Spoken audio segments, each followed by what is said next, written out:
The Hearts of Gold podcast is brought to you by the Grow and Share Network, produced by Off the Walter Media Productions.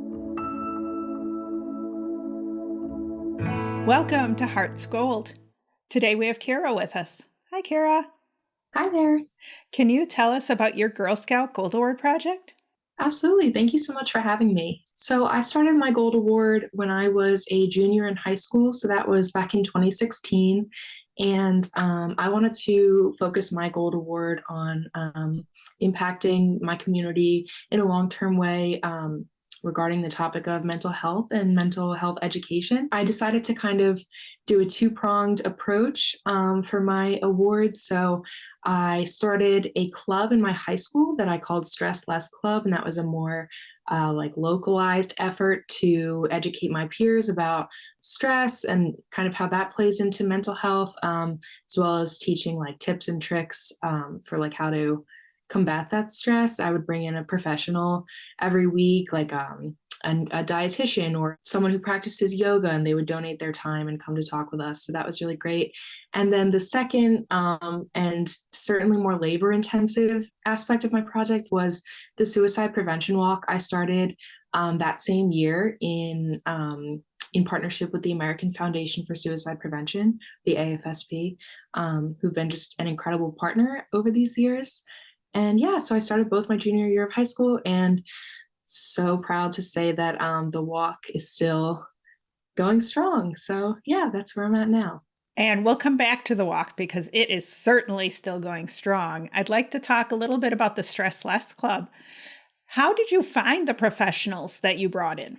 It was a lot of networking. Sometimes I would know the type of topic I wanted to center the meeting around, and then I would kind of search for a professional who fit that topic. So I knew that I wanted to have like a certified dietitian or nutritionist come in to talk about different types of foods that could help with stress management. And so I knew I wanted to do that. And then I found a professional from like the local grocery store.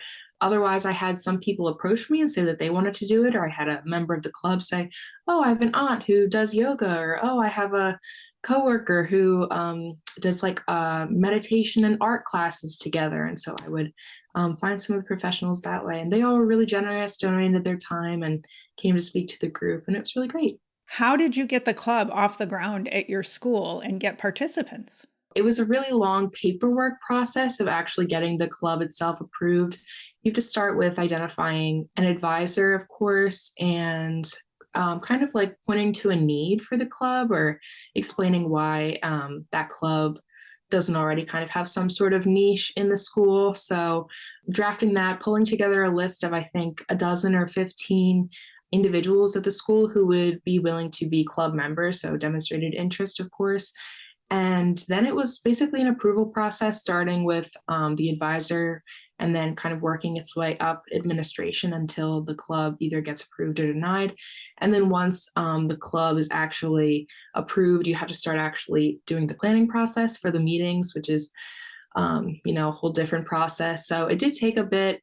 When I finally got it off the ground, we had pretty good turnout based on, all of my friends and classmates who wanted to come support me, as well as we advertised through digital signage in my high school, as well as like posters on the walls. So people who were interested and thought it was a neat idea came. I think the first meeting we had something like 35 or 40 students come out, which was really great. Not just because it's a great number of people to come to my, inaugural club meeting, but because it showed that there were people my age who were also experiencing that stress, who also like wanted to come to a club where they could learn how to manage that better. Who helped you? Who was on your team? My advisor was my English teacher at the time. He was an English teacher I had early in high school, who also had just kind of a wellness mindset and definitely understood the types of day-to-day stressors that high school students deal with, and kind of wanted to work with me to create that type of environment and program in my high school, because I feel like there really wasn't that type of emphasis on stress management before in some of the other clubs. He was probably my main advisor team member at the school itself. for a while, I didn't really have an executive board, so it was really just me for the most part. Of course, like in terms of support and whatnot, that there was definitely my family and my friends, but in terms of the club itself, it was mostly me and my teacher once the approval process was over. And what triggered you to choose this as part of your topic for your Gold Award project? I definitely knew that I wanted to focus my project on mental health. When I was 13, I was diagnosed with depression, and it really kind of from there was like a um, year to year, if not day to day experience with that particular struggle. And in high school, I just had a really difficult time. I remember there was like an entire year where my mom was like picking me up from school every day because I was just in such bad shape every day, couldn't make it through a school day, just really, really hurting. And when I finally started to do better, I realized that part of the struggle of mental health struggles, mental illness, is that there's so much stigma associated with it. You feel like you can't talk with someone, you can't explain what's going on with you, or you have to lie and say it's something else. I realized that I had felt like that, and that there's no reason that anyone should feel that way. And I also felt so grateful, I think, for my family and my school at the time who supported me through that really difficult time in my life. And I felt like I really wanted to give back to my community, especially with something that I was so passionate about. So that's kind of how I started to generate those ideas. I started with, well, this is what I want my topic to be. And then how can I, as an individual, impact the most people from there? The second part of your project was your walk. Can you share how the walk came about? The walk was that same year, my junior year of high school. When I was 16, I decided to start this walk for pretty much the same reason I just expressed, which was just I wanted to, I felt like the club was great in my high school. I was really excited about getting, my peers kind of involved with this sort of stress management element. But I think I wanted to do even more that connected my project with mental health. And so I knew that I wanted to start some kind of walk, but I didn't really know how to go about that. So I'm sure one of the first things I did was literally Google like suicide prevention walk or mental health walk. And the most prominent type of organization who does that in the field, I would say, is the American Foundation for Suicide Prevention. Anyone can start a walk really anywhere they want. I was able to do all sorts of paperwork for that. I had the support of my family who helped me kind of get it off the ground in a big way that first year, and just kind of build out a really solid team. That first year was definitely pretty small, and just kind of finding my footing and,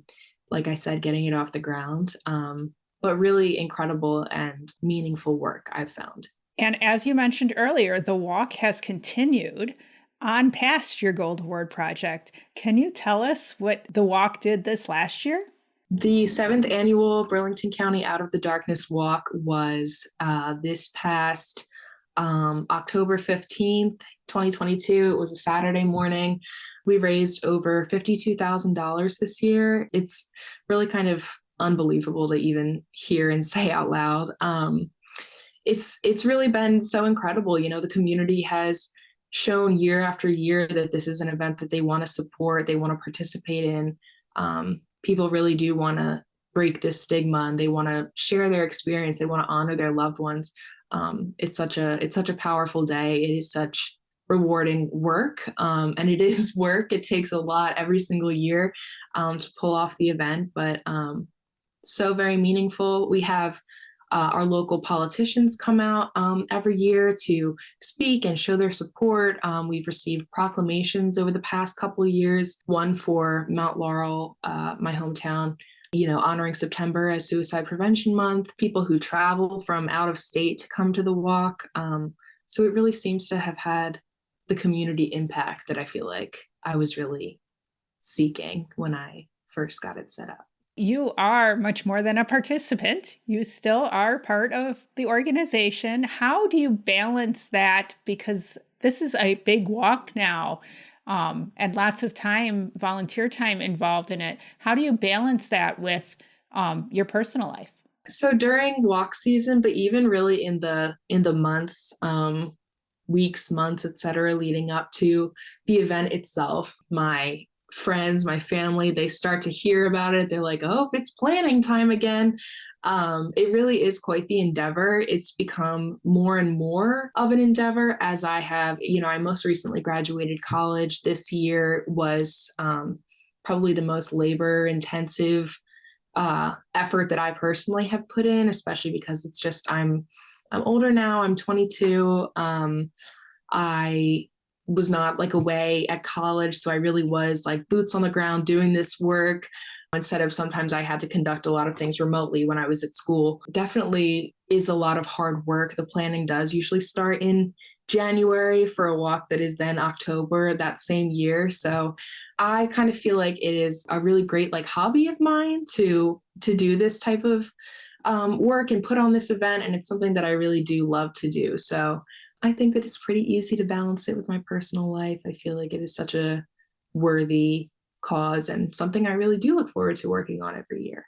Looking back on starting the club at your school and starting this walk, what impact has that made for you over the last few years? It's made such an incredible impact on me. I think I, learn and receive the most incredible stories, information, experiences from these people that I interact with every year, not just the walk participants or the speakers at the walk, but even, the local business door that I knock on, seeing if they're interested in sponsoring or if they're interested in attending the walk. And they say, maybe it has nothing to do with their business, but they say, "Oh, I lost my father to suicide. Oh, I know my colleague, their daughter just passed away." Like it's that where it's this really resounding knowledge that this impacts people everywhere every day. And that makes me feel like this work is worth it time and time again. I couldn't, when I was a junior in high school, when I was 16 years old, I could have never imagined that 7 years later, I would still be running this walk. And I feel like it's because 7 years later, I still need this walk. People in my community still need this walk. And, if I can continue to remind people, like, I always go back to that somewhat cliched saying of it's okay not to be okay. If I can remind people of that, in this work every year, then that is more than enough for me, honestly. And do you have a special memory from your activities that you'd like to share? My best friend was able to attend the walk for the first time this year. And so it was really great to see her. And as she's someone who's really supported me over the past, several years, kind of as all my friends have, with my own personal mental health. So it was really amazing for her to be there, especially this year. The year after COVID, during COVID, we obviously couldn't hold the walk. So the year following, so not this, but 2021, when we had the walk last October, it was such a boom of people, honestly, who, even though we had missed the year before, there were people and they came back in droves the following year because, as so many understand, COVID has made mental health like such a hot topic and at the forefront of everyone's mind, and just how isolating that experience was for everyone. What other Girl Scout memories do you have to share? I started when I was a daisy, when I was 5. I did Girl Scouts for 13 years until I earned my award. So it was really such a huge part of my growing up. Some of the friends that I have to this day were in my Girl Scout troop. I made so many incredible memories with these girls who I either knew from class or maybe I didn't know at all, and developed these amazing relationships with them. Not to mention, my mother was my troop leader the entire time. I credit, I think, a lot of our closeness and our bonding from that time that we spent together, and how that was such a shared not just activity, but, you know, Girl Scouts is about sisterhood. Like, you know, yes, it's my mother, but it was also like, that's my Girl Scout sister. It made us very close. I felt that way about my other, like the other co-leaders who I had over the years, like, just a really strong sense of, you know, friendship and solidarity with these people. I remember one of the best memories I had was we did a sleepover at the Franklin Institute in Philadelphia. Just so incredibly fun, like one of those awesome experiences that like you don't get every day and you don't get, you know, for any reason. So really exciting to be able to kind of do those fun activities, experiences, trips with those girls that you've, you know, spent so much time, not just spending time with, but, you know, like doing service with and bonding with and spending time with each other's families. One more memory is around the holidays, especially when our troop was like at the biggest, maybe like 12 or 15 girls. We would do a big cookie swap in December. So we would each make like a favorite cookie recipe and make enough for the entire group. So maybe make 24 cookies or something. And then we would have like our little holiday get together and we would all exchange cookies and we would like listen to holiday music. And sometimes we would do like a white elephant or a Pollyanna situation, just like really great times, great experiences. Yeah, I really do look back so fondly on my time as a Girl Scout. Do you have a favorite cookie that you remember from that cookie exchange? Not to be this person, but it probably was the one that I made. I love the coconut macaroons with like the Hershey Kiss in the middle. Can't go wrong. Still an all-time favorite, like Christmas cookie at my house too. So does that mean you're a Samoa caramel delight girl? Okay, I mean, it has to be. That's probably my second favorite cookie. I really am a lemonades girl at heart. All right, you got a Thin Mint girl here. Yeah, okay. So you mentioned that you recently graduated. What are your plans for the future? So I just graduated from Loyola University, Maryland in Baltimore, and I graduated with a degree in communications, specifically public relations and advertising, and I double minored in political science and marketing. So I have a lot of interests, and at the moment, I'm working in crisis communications at an advertising agency in Philadelphia. So that's the current plan. I really like what I'm doing so far. It's like issues and reputation management for companies, organizations, individuals. So that work is really neat. And it's a lot of what I worked really hard for in college. So that's exciting. Down the line, I'm not really sure. I've always considered, you know, or wondered how I could make the walk into something that I could do long term as a career. And what I've come to is honestly, it doesn't need to be that. It can be my absolute most favorite, like closest to my heart volunteer work that I do. And honestly, that's great for me. So doing crisis communications right now, but we'll see what comes next. Is there anything else that you'd like to share with the audience? The AFSP has community walks and campus walks, so ones on college campuses all over the country. New Jersey has them, where I'm located. New Jersey has them all over. We have like more than 15 walks in the state. It's crazy. But there really are located everywhere, and you really can get involved like as much or as little as you'd like, or even just showing up the day of and participating. If anyone has the means to participate in an Out of the Darkness campus or community walk, I cannot speak highly enough of it. If you have no connection to the cause, if you have every connection to the cause, it is such a beautiful day of hope and healing and community. So really just kind of my plug for the AFSP, and definitely check out a walk if there's one near you. How do you make your s'mores? Definitely over a campfire. I have great memories of the summertime going to my friend's house, like over her fire pit. So gotta roast the marshmallow first. I kind of let it go up in flames and then blow it out, but I know that that's controversial. And then graham cracker, chocolate on it, stick with the marshmallow, graham cracker, slide the stick out, s'more. Well, thank you so much for joining us today. Of course. Thank you so much for having me. Make sure to click follow or subscribe so you always know when new episodes are released. And power your passion and conquer your challenges. The Hearts of Gold podcast is brought to you by the Grow and Share Network, produced by Off the Walter Media Productions. Thank you for listening and spreading the word on what we do.